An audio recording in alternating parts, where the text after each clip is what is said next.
Hello, Champions Tour viewers. I hope you're enjoying the show so far. I know you're in good hands with the people in the studio. I'm bringing you now the puzzle of the day. Grandmaster Simon Williams here. These puzzles can be found on Chessable as well. I kind of feel like someone doing the European Song Contest here, you know, when they get the different people from countries in for their little segment. So one of my favorite shows, that one.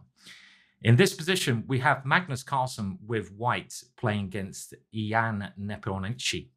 And this is from the London Chess Classic in 2017.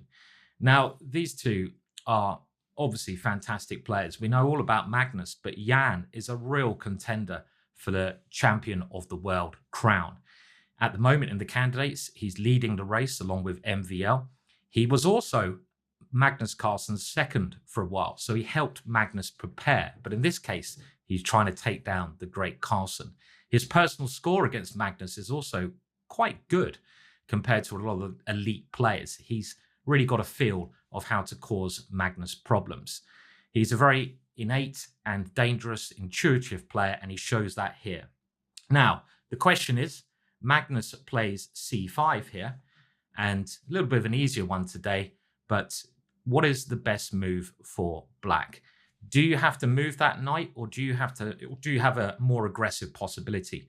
Now, again, try to calculate this as far as you can. Remember, seeing the first move is often easy, but it's seeing the subtleties after that. So good luck. It's black to play.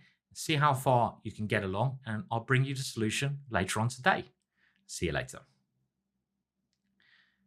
Hi, Chessable lot. Hope you're all doing well. And of course, the simple solution here, we don't have to move the knight. We can go rook takes c5. And this is a very nice pawn to win. And the problem white has is that his pawn on d4 is now incredibly weak. So Magnus's idea was to take on c5. But now we grab the rook with check. We can take on a5. And we definitely have a distinct advantage here. But Magnus makes one more blunder with queen c6. And if you got this far in your calculations, you're doing very well. You should have seen this move, because had you not, you could even be worse here. But the move, which I'm hoping you spotted, was queen a4. And this saves the extra piece and goes on to win the game with the threat against the queen and the bishop. And if the queens get exchanged, we got that extra piece here. So it's rather an easy win for someone as good as Jan. Now, our last little combination to finish off this free course, and remember, it's just a light-hearted course with some little puzzles and a little bit of chess history. We go to 1927, Capablanca, Alekhine with the black pieces. And here, the black bishop is in a pin, and it seems that white's going to take back the bishop there and be okay. But black does have a good and hidden resource. And this was from that World Championship match, helping Alekhine become world champion. And Alekhine was really the new... Chess has gone through various waves of development. And before Alekhine, you had great attackers, but they attacked in a much more riskier fashion without any backup if things go wrong.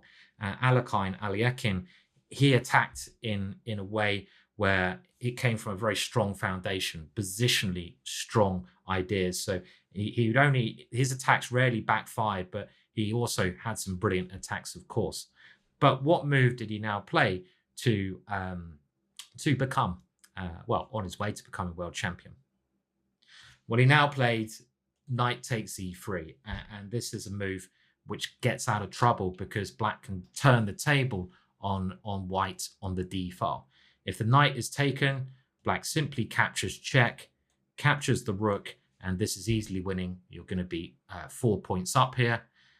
And after queen takes d5, it would be the same idea. Rook takes, and now again, black's a piece up, but if the knight is taken, you lose the rook there. So a very important little sharp tactic there. One of the biggest rivalries in chess was between two other Ks, not Kasparov and Karpov. That was a rivalry, but Korchnoi and Karpov.